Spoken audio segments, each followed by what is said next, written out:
चलिए आज का हम लोग प्रश्न स्टार्ट करते हैं। आज का जो हमारे प्रश्न है वो आपका राजनीति विज्ञान का परिभाषा, क्षेत्र, महत्व, प्रकृति, व्यवहारवाद और उत्तर व्यवहारवाद से होने वाला है।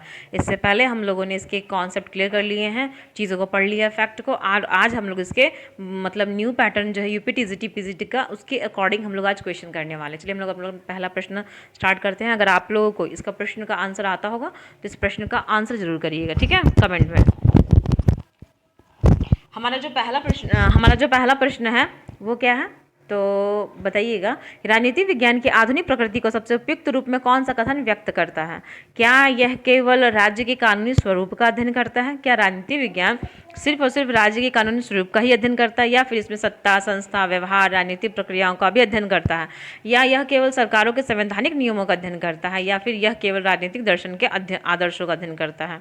तो जैसे ही आप केवल पढ़ना जब स्टार्ट करेंगे तो उससे पहले हटाइएगा केवल सरकार का कभी भी अध्ययन नहीं कर सकता है राजनीति विज्ञान, क्योंकि केवल तो कभी था ही नहीं सरकार का।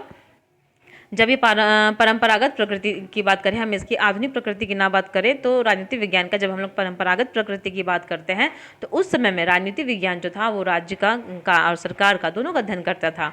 लेकिन जब स्टार्टिंग राज्य से मतलब शुरुआत में राज्य का अध्ययन करता था, फिर सरकार का अध्ययन करने लगा और फिर राज्य सरकार दोनों का अध्ययन करने लगा। लेकिन जैसे हम लोग आधुनिक प्रकृति में आते हैं तो जो राजनीति विज्ञान है वो सत्ता का भी अध्ययन करता है, संस्थाओं का भी, व्यवहार और राजनीतिक प्रक्रियाओं का भी, सबका मिला जुला रूप से ही अध्ययन करता है। क्योंकि जब राज्य है तो राज्य में संस्था भी होगी, व्यवहार भी होंगे लोगों के, और राजनीतिक प्रक्रिया भी कुछ होगी। लोग जो है वो कोई ना कोई प्रक्रिया तो करते होंगे अपने जीवन यापन में। तो इसीलिए राजनीति विज्ञान सबका मिला जुला रूप जो है इसका अध्ययन करता है, क्योंकि ये आधुनिक प्रकृति है। इसको और आगे अच्छे से समझेंगे, इसको थोड़ा व्याख्या समझ लें तो आधुनिक राजनीति विज्ञान जो है वो राज्य सरकार तक सीमित होता है। इसमें सत्ता, राजनीतिक व्यवहार, संस्थाएं, प्रक्रिया और निर्णय निर्माण भी इसमें शामिल होता है। अब हम अगर प्रश्न 2 की ओर चलते हैं तो हमारा प्रश्न 2 जो है वो पूछ रहा है कि राजनीति विज्ञान की परंपरागत और आधुनिक दृष्टियों के बीच में कौन सा अंतर पाया गया है? क्या परंपरागत दृष्टि के अनुसार परंपरागत दृष्टि में राज्य व संस्थाओं पर अधिक केंद्रित थी? जो परंपरागत दृष्टि थी क्या वो राज्य और सिर्फ उसकी संस्था पर ही केंद्रित थी ज़्यादा करके, या फिर जो साथ में जो आधुनिक दृष्टि आया तो उसमें राजनीतिक व्यवहार और प्रक्रियाओं पर भी ध्यान दिया गया?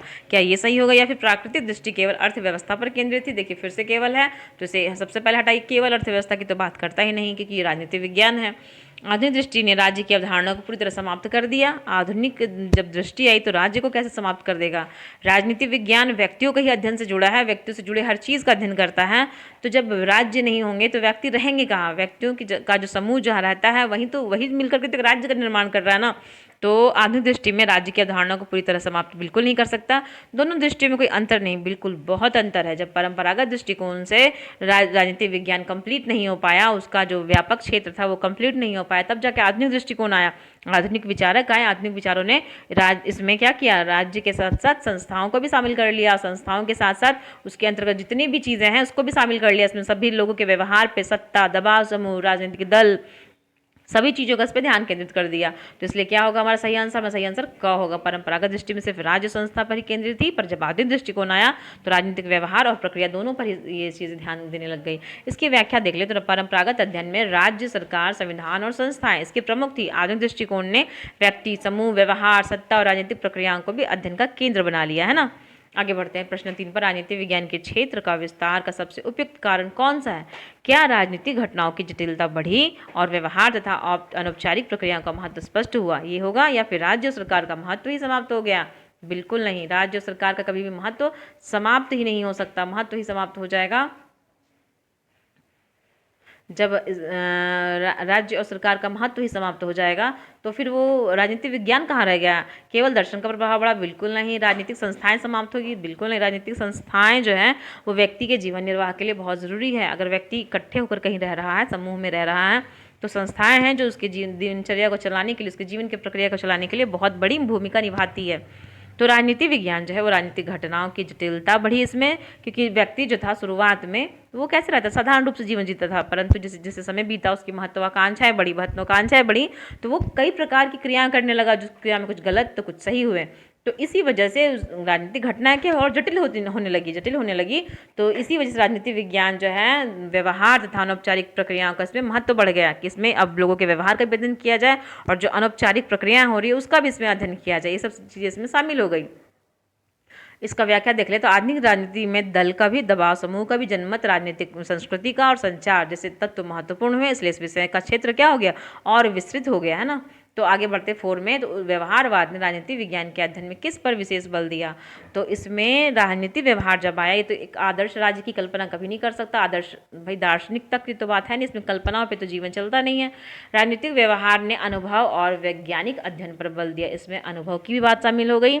यानी जब पहले जो चीज़ें थी वो सिर्फ एक मतलब बोलते हैं ना कि बातों से कह दिया गया, कागज़ों पे कह दिया गया, पर फिर धीरे धीरे क्या हो गया, इसमें अनुभव पर भी बल दिया जाने लगा। यानी लोगों के बीच जाइए, जाकर के देखिए कि जो नीतियाँ बन रही हो, नीतियाँ सही से कार्य कर रही हैं कि नहीं, इसमें अनुभव भी आ गया और वैज्ञानिक अध्ययन भी शामिल हो गया। यानी कि सिर्फ ये कह देने से कि हाँ समाज जो है उसमें समाज में कुरीतियाँ व्याप्त है, इसमें गरीबी है, इसमें स्वास्थ्य की का जो गिरावट है वो है, शिक्षा का स्तर खराब है, आतंकवाद है, सिर्फ ये सब कह देने से नहीं हो जाएगा। यानी आप क्या करिए, इसके आंकड़े इकट्ठा करिए, वैज्ञानिक अध्ययन करिए। जिस प्रकार से प्राकृतिक विज्ञान होता है, फिजिक्स केमिस्ट्री होता है, शोध करता है, उस तरह से आप इसमें क्या करिए, शोध करिए। ये बातें कही गई। इसका सही आंसर क्या हो जाएगा हमारा, ख इसका सही आंसर हो जाएगा। इसकी बात अगर करें आगे इससे थोड़ा सा इसका थोड़ा सा डिस्कशन कर लें, व्याख्या देख लें। तो व्यवहारवाद ने वास्तविक राजनीतिक व्यवहार को तथ्य परीक्षण, सर्वेक्षण, अनुभवजन्य विधियों के माध्यम से क्या किया, समझने पर इस पर जोर दिया। आगे बढ़ते हैं, प्रश्न 5 हमारा क्या कहता है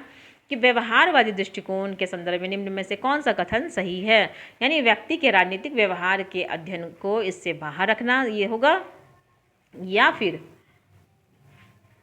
व्यक्ति के राजनीतिक व्यवहार को अध्ययन से बाहर रखना होगा, या फिर राजनीतिक घटनाओं को केवल नैतिक मूल्यों से समझना होगा, या राजनीतिक व्यवहार के अध्ययन में अनुभवजन्य प्रमाण महत्वपूर्ण है, या फिर संस्थाओं का अध्ययन ही राजनीतिक विज्ञान का पूरा क्षेत्र है।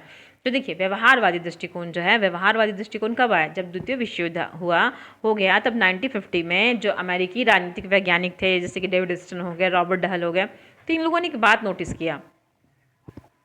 इन लोगों ने देखा कि द्वितीय विश्व युद्ध हो जाने के बाद जो ये हिटलर है, मुसोलिनी है, इनका जो तानाशाही है, उसे तो कोई रोक ही नहीं पाया। उसे ये जितने भी राजनीति विज्ञान के जितने भी विचारक हैं, इस बात को कोई रोक ही नहीं पाया। द्वितीय विश्व युद्ध भी हो गया लेकिन इस पर भी कोई प्रभाव नहीं पड़ पाया, इसे भी कोई रोक नहीं पाया।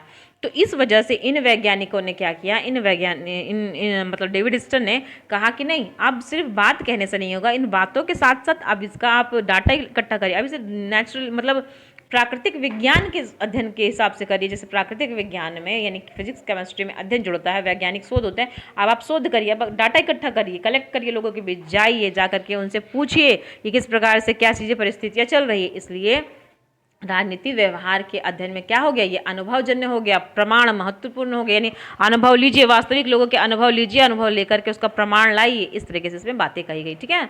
ये सारी चीज़ें क्या है, सारी की सारी बातें इसमें सही नहीं है। आगे इसका थोड़ा व्याख्या देख लें तो व्यवहारवाद क्या कहता है, ऑब्जर्वर पॉलिटिकल बिहेवियर्स की बात करता है, इंपेरिकल एविडेंस को महत्व देता है कि अब हर एक चीज़ क्या होगा, पॉलिटिकल बिहेवियर देखिए, लोग ऑब्जर्व करिए, लोगों का पॉलिटिकल बिहेवियर कैसा है, इस बात को ध्यान दीजिए, एविडेंस लाइए, खोज करिए, शोध करिए, केवल संस्थागत नियमों के बजाय वास्तविक व्यवहार का अध्ययन किया जाए, कहा इसमें।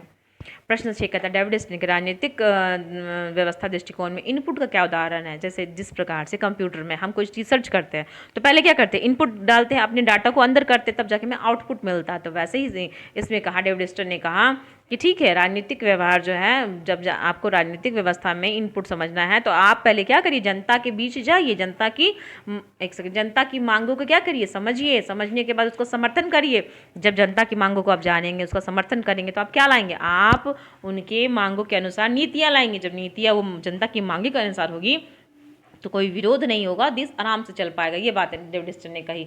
सरकारी नीतियों का क्रियान्वयन, सिर्फ सरकारी नीतियों के क्रियान्वयन करने से क्या हो गया, आप नीतियाँ लाते हैं, लोगों पर थोप दिया, वो नीति थोप देने के बाद लोग उस पर सहजता से उसे अपना पाते हैं कि नहीं, ये भी तो आपको देखना होगा। तो ये चीज़ें बिल्कुल गलत है। न्यायालय का अंतिम निर्णय बिल्कुल नहीं, न्यायालय ने अंतिम निर्णय दिया तो उससे क्या हुआ, लोग तो मजबूरन उसे मानेंगे ना, तो उस पर कोई अपना राय नहीं रख सकता। जब उसका अंतिम निर्णय आ जाता है तो सरकार का बजट खर्च से इसका राजनीतिक व्यवस्था का कोई मतलब लेना देना है, पर ये नहीं कहेंगे कि इससे इनपुट का कोई मतलब होता है। बजट सरकार ने पास किया, बजट खर्च दिखा दिया, इससे क्या होने वाला, कोई इनपुट नहीं है। इनपुट तो कब होगा, जब जनता के अनुसार कार्य होगा, है ना। जब हम अपने अनुसार, हमारे अनुसार कार्य होगा तो इनपुट होगा, हमारी मांगों को समझी जाएगी, उसका समर्थन होगा, समर्थन के बाद क्या होने वाला है, निष्कर्ष और परिणाम निकलेगा। अगर व्याख्या करें तो स्टर ने सिस्टम अप्रोच में डिमांड्स और सपोर्ट की बात की है। राजनीतिक व्यवस्था में इनपुट के रूप में प्रवेश करिए, उनके डिमांड को जानिए, उनका सपोर्ट्स करिए। व्यवस्था उनसे आउटपुट्स, व्यवस्था क्या करेगी, उससे आउटपुट्स या नीतियाँ निर्णय उत्पन्न करती है ना, तभी तो व्यवस्था उससे आउटपुट देगी। प्रश्न 7 क्या कहता है कि राजनीति विज्ञान में सत्ता को अध्ययन का केंद्रीय विषय मानने से क्या स्पष्ट होता है। राजनीति केवल संवैधानिक संस्थाओं का अध्ययन नहीं रह जाती। देखिए, राजनीति जो है वो केवल संवैधानिक संस्थाओं का अध्ययन कैसे रह गई, अब तो सिर्फ संस्थाएं नहीं रह गई ना, संस्थाओं के साथ बहुत कुछ आ गया। अब लोग हो गए, व्यवहार हो गया, अनुभव हो गया है ना, इनपुट आउटपुट्स आ गए। अब सिर्फ संस्थाएं कहाँ रह गई हैं राजनीति विज्ञान के अंतर्गत।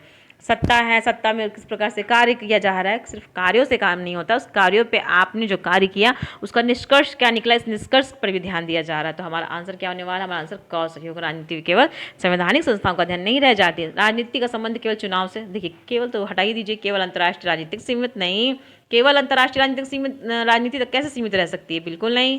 यानी सत्ता का अध्ययन राजनीति विज्ञान से बाहर हो जाता। अब सत्ता है, राजनीति विज्ञान है तो सत्ता है, राजनीति विज्ञान तो सत्ता को अपने अंदर रखती ही है ना, सत्ता का अध्ययन तो करती ही है। राजनीति विज्ञान के छात्र सबसे पहले पढ़ते हैं, तो ये हमारा आंसर क्या हो जाएगा, क हो जाएगा। इसकी व्याख्या देख ली थोड़ी सी। सत्ता का अध्ययन राजनीति को निर्णय लेने, संसाधनों के वितरण, प्रभाव और नियंत्रण की प्रक्रियाओं से जोड़ता है। हमारा अगला प्रश्न है, रॉबर्ट डहल की शक्ति की अवधारणा को निम्न में से कौन सा विकल्प बेहतर व्यक्त करता है। रॉबर्ट डहल, शक्ति केवल राज्य के पास होती है। क्या डहल ने ये कहा कि शक्ति केवल राज्य के पास हो सकती है? बिल्कुल नहीं, केवल राज्य के पास शक्ति नहीं है। शक्ति का संबंध एक व्यक्ति समूह द्वारा दूसरे के व्यवहार को प्रभावित करने की क्षमता से है। बिल्कुल सही है ये चीज़, यही सही होगा हमारा आंसर। शक्ति केवल सैन्य बल है? नहीं। शक्ति केवल संविधान में लिखी होती? नहीं। देखिए, शक्ति है, जैसे मान के चलिए मोदी जी ने जिस समय उनके पास शक्ति है, एक पावर में है, उनके पास सत्ता है, सत्ता के माध्यम से ही तो उन्होंने अचानक नोटबंदी ला दिया। नोटबंदी जब वो रात में लाते हैं तो इसका असर किस पे पड़ता है, ये खबर जब हमारे टीवी स्क्रीन पर आती है तो मुझे लगता है ना कि पूरा भारत देश के सभी लोग स्तब्ध हो गए होंगे उस समय, क्योंकि उस समय बहुत लोगों की परिस्थितियाँ बहुत अजीब होगी। किसी के घर में विवाह होगा, किसी का कोई व्यक्ति हॉस्पिटल में होगा, अचानक से वो पुराने नोट जो उनके बैंकों में, जो उनके घरों में थे पड़े हुए, वे सारे के सारे क्या हो गए, अचानक खत्म हो गए, समाप्त हो गए, बिना यूजलेस हो गए सारे के सारे नोट, है ना। तो ये क्या हुआ, ये उनके द्वारा पावर का प्रयोग करके, शक्ति का प्रयोग करके दूसरे के व्यवहार को, यानी पूरे भारत की जनता के व्यवहार को प्रभावित हुआ, सभी के सभी लोगों का व्यवहार प्रभावित हुआ। तो इसे कहा गया है शक्ति। रॉबर्ट डहल ने शक्ति की अवधारणा को, इसी से हम इनके शक्ति की अवधारणा को समझ सकते हैं ना, प्रभावित करने की क्षमता रखती है दूसरे के व्यवहार को। इसको थोड़ा समझ लें। तो डहल ने शक्ति को संबंधात्मक रूप में देखा। एक एक्टर दूसरे एक्टर को ऐसा कार्य करने के लिए प्रभावित कर सकता है जो अन्यथा नहीं करता। शक्ति है तभी तो वो एक व्यक्ति दूसरे को वैसा कार्य करवा सकता है जो कभी सोच भी नहीं सकता। क्या कभी किसी ने सोचा था कि अचानक नोटबंदी हो जाएगी और जो घर में विवाह है, जिसमें लोगों ने बहुत धूमधाम करने का सोचा था, वह साधारण रूप से करने लग जाएंगे? किसी ने सोचा था? नहीं सोचा था। कभी आपने सोचा होगा कि हमारे घर में जो नोट पड़े उसे फटाफट बैंक को मिले जाके जमा करिए? मतलब बिल्कुल ही परिस्थितियाँ चेंज हो गई। तो ये चीज़ें होता है, प्रभावित किया जाता है। प्रश्न 9, उत्तर व्यवहारवाद के उदय का प्रमुख कारण क्या था? उत्तर व्यवहारवाद क्यों आया? क्या व्यवहारवाद को राजनीति से मूल्य और सामाजिक समस्याओं से अत्यधिक दूर मानने की आलोचना की गई, या फिर व्यवहारवाद की पूर्ण सफलता और सर्वसम्मति से, या फिर राजनीतिक संस्थाओं का समाप्त होना, या फिर केवल आर्थिक अध्ययन का बढ़ना? सबसे पहले समझते हैं कि उत्तर व्यवहारवाद आया क्यों। देखिए, जिस समय मैंने अभी जस्ट बताया कि जब द्वितीय विश्व युद्ध समाप्त हो गया 1950 में, अमेरिकी राजनीतिक वैज्ञानिक जो थे रॉबर्ट डहल या डेविड स्टिन ने एक चीज़ देखा कि भाई अभी तक जो चल रहा है राजनीतिक विज्ञान के बारे में सभी कोई जानते हैं, व्यवस्थाओं के बारे में सभी को पता है, लेकिन वो बस एक कागजी है, वास्तविकता पर कोई नहीं ध्यान दे रहा। यानी उन्होंने इस बात को नोटिस किया कि लोगों ने राजनीतिक विज्ञान के बारे में बड़ी बड़ी बातें कही हैं, पर क्या राजनीतिक विज्ञान वास्तविकता में कार्य कर रहा है? नहीं। तो इस वजह से उन्होंने कहा कि अब जो है, अब आपको इसका अध्ययन करिए, अब आपको इसको प्राकृतिक विज्ञान की तरफ पढ़िए। प्राकृतिक विज्ञान का अर्थ है, मतलब अब आप इस चीज़ को देखिए कि जिस प्रकार से फिजिक्स केमिस्ट्री में शोध होता है, आप भी शोध करिए। इस तरीके से उत्तर व्यवहारवाद को उन्होंने देखा। लेकिन सबसे बड़ी दिक्कत क्या आ गई कि उन्होंने जब शोध के लिए, जैसे मान के चलिए अब हमें कहा जाए कि ये पानी है, पानी कैसे बनता है? H2O, यानी कि पानी जो है H2O यानी हाइड्रोजन और ऑक्सीजन के मिलने से बना है ना। तो इसमें ये कंफर्म है ना कि हाइड्रोजन और ऑक्सीजन के ही मिलने से बना है। तो आपने क्या किया, शोध किया, शोध करके इस बात का निष्कर्ष निकाला ना। तो इसीलिए इनका कहना है कि आप इसे भी, राजनीतिक विज्ञान को भी शोध करिए। लेकिन समस्या क्या हो गई? समस्या यहाँ ये हुई कि जब राजनीतिक विज्ञान के लेकर शोध इकट्ठा होना हो गया तो सारा ध्यान कहाँ चला गया? शोध पे चला गया। अब आप किसी का इलाज कर मतलब आपको ये पता है कि हाँ भारत में मतलब स्वास्थ्य का स्तर गिर गया है, आपने एक डाटा इकट्ठा कर लिया कि इतने व्यक्ति ये बीमारी की वजह से मर गए, या फिर आपने डाटा इकट्ठा किया कि इतने मतलब ये जो कोई एक रोग है जो बहुत तेजी से भारत में जैसे फैल रहा है। एग्जाम्पल ले लीजिए कोरोना, कोरोना बहुत तेजी से फैल रहा था, तो जब कोरोना तेजी से फैल रहा था तो डाटा इकट्ठा कर लिया गया कि इतने व्यक्ति इसके अंदर इस रोग की वजह से, इस बीमारी की वजह से क्या हो गए, ग्रसित होकर के मर गए। तो सिर्फ डाटा इकट्ठा करने से क्या होता है, जब तक आप उस डाटा को उस पर कोई निष्कर्ष नहीं निकालिएगा, जब तक कोरोना वैक्सीन नहीं आएगा क्या कार्य करेगा उस आपका डाटा। बस यही चीज़ डेविड स्टन ने नोटिस किया कि हमने डाटा तो इकट्ठा कर लिया, ये जान लिया कि क्या हुआ है, लेकिन ये नहीं जाना कि क्या होना चाहिए। कहने का अर्थ ये है कि आपने ये तो देख लिया कि क्या है, वर्तमान परिस्थितियां क्या हैं, आपने पूरे के पूरे तथ्य इकट्ठे कर लिए, डाटा इकट्ठा कर लिया, लेकिन इसमें सुधार कैसे होगा, आपने सुधार की ओर तो ध्यान ही नहीं दिया। जब तक आप सुधार नहीं करेंगे तो आपका ये जो निष्कर्ष निकाला वो किस कार्य का, किसी कार्य का नहीं। इसी बात को उन्होंने एक्सेप्ट किया और इस व्यवहारवाद में जो कमियां थी उसको सुधारा। सुधारने के बाद से उत्तर व्यवहारवाद को उन्होंने निकाला और तब जाकर के व्यवहारवाद को राजनीति से, मूल्य और सामाजिक समस्याओं से अत्यधिक दूर मानने की उन्होंने आलोचना की। उन्होंने कहा कि व्यवहारवाद जो है राजनीति से, राजनीति का जो मूल्य होता है उससे दूर है, सामाजिक समस्याओं से दूर है। बस ये तो डाटा इकट्ठा करने में लगा, पूरा का पूरा समय मतलब जो है इसी में जा रहा है, समस्याओं पर तो ध्यान ही नहीं जा रहा है। इस बात को देखते हुए राजनीतिक समस्याओं को सामाजिक समस्याओं से अत्यधिक दूर मानने की आलोचना इसमें कर दी गई, इसलिए उत्तर व्यवहारवाद को लाया गया। तो व्यवहारवाद के उदय का प्रमुख कारण क्या था, तो क्या होगा इसका आंसर, हमारा आंसर क होगा, यानी व्यवहारवाद को राजनीति से, मूल्य और सामाजिक समस्याओं से अत्यधिक दूर मानने की आलोचना की गई थी। व्यवहारवादियों ने माना कि राजनीति विज्ञान केवल क्या है, तो मूल्यों का अध्ययन न करे, उसे सामाजिक समस्याओं और राजनीति विज्ञान केवल क्या है का अध्ययन न करे, उसे सामाजिक समस्याओं और मूल्यों से भी जुड़ना चाहिए। अब आगे बढ़ते हैं, हमारा देखते हैं अगला प्रश्न क्या है। हमारा अगला प्रश्न जो है वो है, डेविड स्टन के अनुसार उत्तर व्यवहारवाद का प्रमुख आग्रह किससे जुड़ा था, रेलेवेंस और एक्शन से, केवल क्वांटिफिकेशन से, केवल लीगलिज्म से, या फिर हिस्टोरिकल डिस्क्रिप्शन से। क्या होगा इसका आंसर, तो इसका आंसर जो है हमारा होगा रेलेवेंस और एक्शन से। डेविड स्टन ने क्या देखा था व्यवहारवाद में कि भाई इसमें तो बस ये कह दिया गया कि क्या है, कैसा होना चाहिए, इससे तो कोई मतलब ही नहीं रहा। इसी वजह से उसको सुधार के रूप में उन्होंने उत्तर व्यवहारवाद लाया, यानी इसमें क्या होना चाहिए, इसमें प्रासंगिकता होनी चाहिए, एक्शन होना चाहिए। आपको जब मालूम चल गया कि क्या समस्या है तो उसे प्रासंगिक बनाइए, उस पर कार्य करिए, एक्शन करिए। तो आंसर क्या हो जाएगा हमारा क। यानी स्टन ने उत्तर व्यवहारवाद के लिए रेलेवेंस और एक्शन पर बल दिया। राजनीतिक ज्ञान समाज की वास्तविक समस्याओं के लिए उपयोगी होना चाहिए, ये बात उन्होंने कही। 11 कहता है, राजनीतिक विज्ञान की प्रकृति के संबंध में कौन सा कथन सबसे उपयुक्त है, यानी राजनीतिक विज्ञान की प्रकृति कैसी होनी चाहिए, क्या यह पूर्णतः प्राकृतिक विज्ञान के समान है या फिर यह केवल मानकात्मक है। पहली बात तो ये कि पूर्णतः प्राकृतिक विज्ञान नहीं हो सकता है, क्योंकि ये फिजिक्स और केमिस्ट्री की तरह इसमें केमिकल रिएक्शन नहीं हो सकते हैं। इसमें जैसे हाइड्रोजन और ऑक्सीजन के मिलने से वाटर बन गया वैसे नहीं हो सकता है। इसमें कोई भी इसमें ना बोलते हैं ना केमिकल रिएक्शन, फिजिकल रिएक्शन, ये सब इसमें नहीं होता है। इसलिए इसे राजनीतिक विज्ञान जो है इसे पूर्णतः प्राकृतिक विज्ञान नहीं कह सकते हैं। ये इसका चीज़ नहीं होगा, केवल मानकात्मक नहीं है, केवल तो होने ही वाला नहीं है। हाँ, ये मनुष्य से संबंधित है, लेकिन सिर्फ मनुष्यों तक ही सीमित नहीं। राजनीतिक व्यवहार में, राजनीतिक विज्ञान में उनके व्यवहार से लेकर के कई संस्थाओं तक का अध्ययन हो जाता है, इसलिए इसमें ये चीज़ नहीं होगा। इसमें अनुभवजन्य, ये बिल्कुल ये अनुभवजन्य है, और क्या है, और मानकात्मक, दोनों प्रकार की इसमें अध्ययन की गुंजाइश है, दोनों ही होगा इसमें। तो इसमें हमारा आंसर क्या हो जाएगा, ग हो जाएगा। एक बार इसके थी को समझ लेते हैं। राजनीतिक विज्ञान में तथ्यात्मक अनुभवजन्य अध्ययन भी होता है, यानी इसमें न्याय भी देखा जाता है, किससे न्याय मिला किससे नहीं मिला, स्वतंत्रता है या नहीं लोगों के पास में, समानता है तो कहीं ऐसा तो नहीं कोई वर्ग इससे अछूता रह गया है। इस ऐसी मूल्यों से आधारित प्रश्नों का इसमें अध्ययन किया जाता है। आगे बढ़ते हैं 12वां में, राजनीतिक विज्ञान को सामाजिक विज्ञान कहने का सबसे उचित आधार क्या माना गया है। यह मानव के राजनीतिक संबंधों और सामूहिक व्यवहार का अध्ययन करता है, ये होगा, या फिर यह केवल भौतिक वस्तुओं का अध्ययन करता है, या फिर यह केवल गणितीय नियमों का अध्ययन करता है, या फिर इसका समाज से कोई संबंध नहीं। तो इसका आंसर होगा यह मानव के राजनीतिक संबंधों और सामूहिक व्यवहार का अध्ययन करता है ना। राजनीतिक विज्ञान क्या है कि समाज में रहने वाले मनुष्यों की बात करता है, तो समाज में रहने वाले सभी मनुष्य क्या करते हैं, राजनीतिक संबंधों का अध्ययन होता है, सामूहिक व्यवहार का अध्ययन करता है ना। इसका व्याख्या क्या कहता है, राजनीतिक मनुष्य समूह, संस्था, समाज में शक्ति संबंधों से जुड़ी है, इसलिए राजनीतिक विज्ञान सामाजिक विज्ञान की शाखा है। आगे बढ़ते हैं अगले प्रश्न की ओर हम। तो राजनीतिक विज्ञान के अध्ययन में राज्य और सरकार के संबंध में कौन सा विकल्प सही बताता है। राज्य और सरकार पूर्णतः समान अवधारणाएं हैं, क्या ये होगा? या फिर सरकार जो है वो राज्य का एक अंग संस्थागत तंत्र है, जबकि राज्य व्यापक राजनीतिक समुदाय है। बिल्कुल सही। हमारा आंसर क्या होने वाला? हमारा आंसर होगा सरकार जो है वो राज्य का एक अंग है, एक संस्थागत तंत्र है, और राज्य क्या है? उसका व्यापक राजनीतिक समुदाय है। सरकार जो है राज्य के अंतर्गत ही तो राज्य में रहने वाले व्यक्तियों के ऊपर ही तो शासन करती है, उसी के ऊपर सरकार अपने नियम और कानून बनाते हैं, उनके हित के लिए बनाती है। तो ये हमारा आंसर क्या होगा? हमारा ख आंसर हो जाएगा। इसका व्याख्या क्या कहता है कि राज्य जो है वह व्यापक राजनीतिक समुदाय है, सरकार राज्य की ओर से शासन चलाने वाला संस्थागत तंत्र है सरकार। तो हमारा अगला प्रश्न कहता है कि राजनीति विज्ञान के अध्ययन में तुलनात्मक राजनीति का प्रमुख उद्देश्य क्या है?